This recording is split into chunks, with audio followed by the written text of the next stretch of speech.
Recently, I think Spector is specifically sending us basses to get me onto their side, somehow. First a Frank Bello purple P-bass sort of thing, which was fantastic. And now a more affordable version of the iconic Doug Wimbish bass. Yeah, I mean, let's go.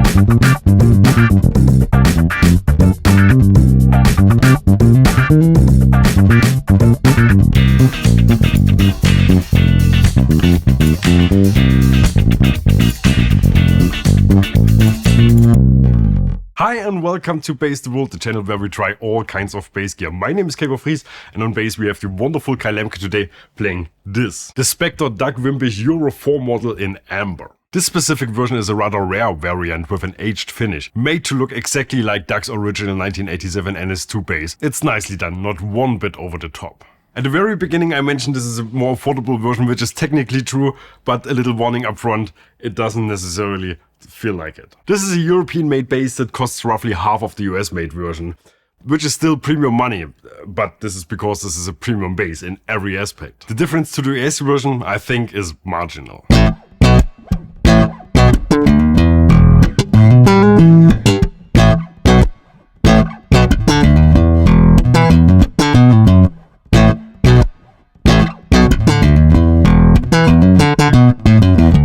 Doug Wimbish is the bass player of Living Colour, an American funk metal group. Funk metal, like Ed Sheeran?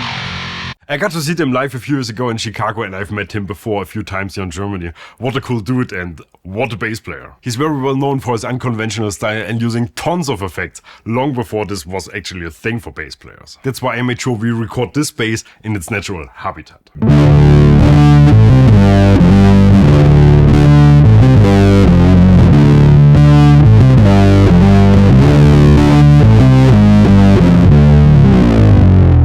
Using a Spector like this with pedals poses some challenges, but let's talk about this later. Let's go through the basics first. The body shape is the standard Ned Steinberger design Spector is famous for. We got a 3-piece maple neck with graphite rods, a rosewood fretboard with 24 frets, a brass nut and this gorgeous mother of pearl crown inlays. The body or the body wings, since it's a neck through bass, are maple, with a top of US figured maple. This is all typical for Spectors from that era and also available from other models. What makes this special is the neck shape. This is the slimmest and most comfortable neck Spector makes for these basses. We got a 38mm width at the nut that's jazz bass territory, and the whole thing plays like a dream. When I started out as a bass player, my first proper bass was very similar to this. Makes me a bit emotional, to be honest. This is fantastic.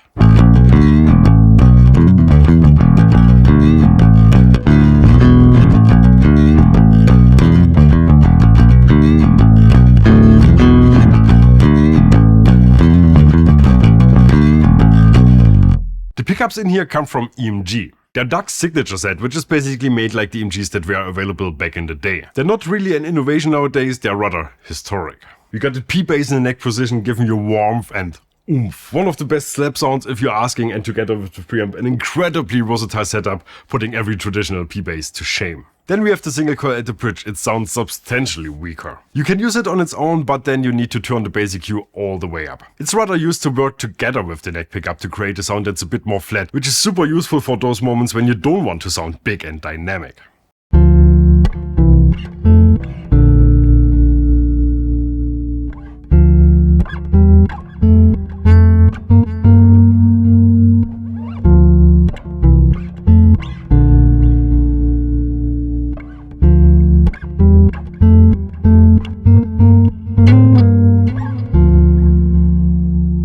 The preamp is the Spector Legacy preamp developed in collaboration with Darkglass. This preamp might be the main difference to the US models, which have the original preamp installed, the one from back in the day. I mean, the hardware could also be different. I wouldn't know, who cares about that. It's all very high quality. There's even a brass nut. EMG pickups like this have a high output volume. This is not a boost only EQ anymore as Spector used to make them, but still you will add basses, which means you will add even more volume. Pedals don't really like that, especially vintage pedals. So how can Doug use these basses with all his effects?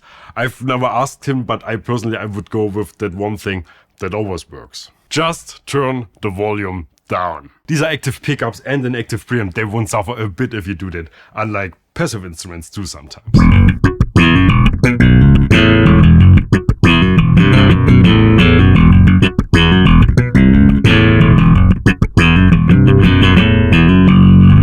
So with that out of the way, let's see what else we got here.